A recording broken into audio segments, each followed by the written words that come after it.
Turkiyada ziyoratda bo'lgan Uyg'urlarning tutishchiligini Xitoy, Turkiyada o'qigan yoki Turkiyada ziyoratda bo'lgan Uyg'urlarga qarata yangi bir qatimliq qo'lga olish harakati boshlagan. Amerika ovozining bu vaqtdagi xabarda bildirilishicha, Xitoy rejimi nurg'un davlatlarga sayohatni echib to'xtab davron solayotgan bir paytda ilgari Turkiyada o'qigan yoki ziyoratda bo'lgan Uyg'urlarni qayta qo'lga olish harakati boshlagan. Atalmış Şinjan Sanat Ömrü Orkestrinin a'zosi Uyg'ur moda naqshchisi Nurali Hoji 2010 yillardan boshlab Turkiyaga kelib musiqa kasbida o'qigan bo'lib, bu 3 oy ilgari Urumchida Xitoy soqchilar tomonidan tutib ketilgan. Buning bir do'stining oshkorlashicha, Nurali Hoji qo'lga olingan vaqtda uning ayoli homildor bo'lganiga 9 oy bo'lgan bo'lib, yo'ldoshining tutqun qilingan xabarni anglab hushidan ketgan. Natijada ularning 9 oylik farzandi onasining qo'zg'ida o'lib qolgan. Yaqin oylarda Sharqi Turkistonda Turkiya qatorliq joylarda o'qigan Uyg'urlarni qo'lga olish ahvoli ko'paygan. İstanbulga joylashgan Xalqaro Sharqi Turkiston tashkilotlar birlik hay'atining Malayziyada Sharqi Turkiston davosini kun tartibga keltirish uchun boshlagan ziyorati davomlashmoqda. Tashkilot raisi Hidoyatullo O'g'uzxon va bosh kotibi Abdurashid Aminajizni tashkil topgan hay'at 31-yo'ldan boshlab oldi bilan Yaponiyada, orqadan Malayziyada ziyoratda bo'lgan. Hay'at 14-avgust Malayziyadagi Yer shari tinchlik elchisi tashkilotining boshqaruvchi a'zolari bilan yig'in ochdi.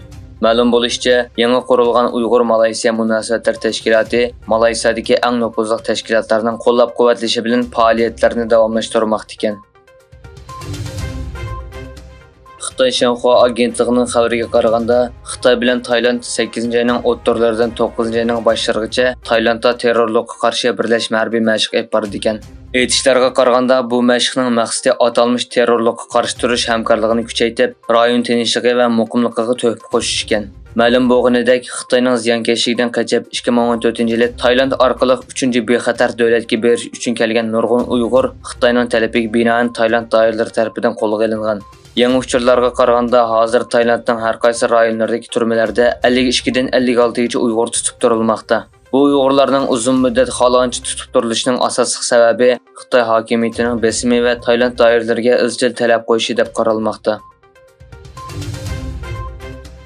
İtaliyadagi Xitoy Kompartiyasini qo'llaydigan Xitoylarning qora jamiyat guruhi bilan chetishlik bo'lishi mumkinligi o'rtaga qo'yilgan bo'lib, kuzatuvchilar xalqaro jamiyatni Xitoyning atalmış 110 chet el mulozimat punktiga davomli diqqat qilishni murojaat qildi.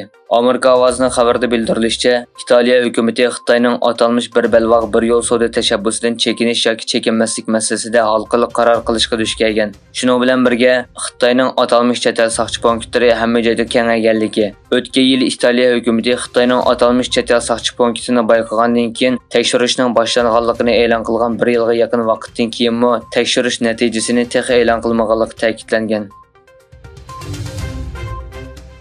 Saudiya Arabiston bilan Xitoy Beijingdagi bir cho'ng savdo munbirida 1 milliard 300 million dollarlik kelishim imzolagan. Saudiya Arabiston Turalg'u ministerligining chorshanba kuni bildirishicha, Saudiya Arabiston Xitoy shirkatlari bilan 12 yurish uy to'xtami imzolagan bo'lib, uning qiymati 5 milliard riyaldan oshadi ekan. Egilanishicha, bu munbar Saudiya Arabiston bilan Xitoy o'rtasidagi mablag' solish sifati ustida izlanishni asos qilgan bo'lib, shahar ul aslahalari, turalg'u, mulk echish va mablag' yurishtirish jihatdagi hamkorlikni kuchaytirishga alohida ahamiyat berilgan. Tayvanning muavin prezidenti Li Changde Paragvayga berish yo'lida Nyu-Yorkda to'xtab Xitoyning noroziligini qo'zg'adi. U ziyoratidan qaytib kelgandan keyin Amerikaning San-Fransiskoda yana to'xtadi. Tayvan axborot agentligining xabariga qaraganda, tunugun tushda San-Fransiskoga tushgan Li'ni Tayvanning Washingtondagi vakili va Tayvandagi Amerika institutining raisi kutib olgan.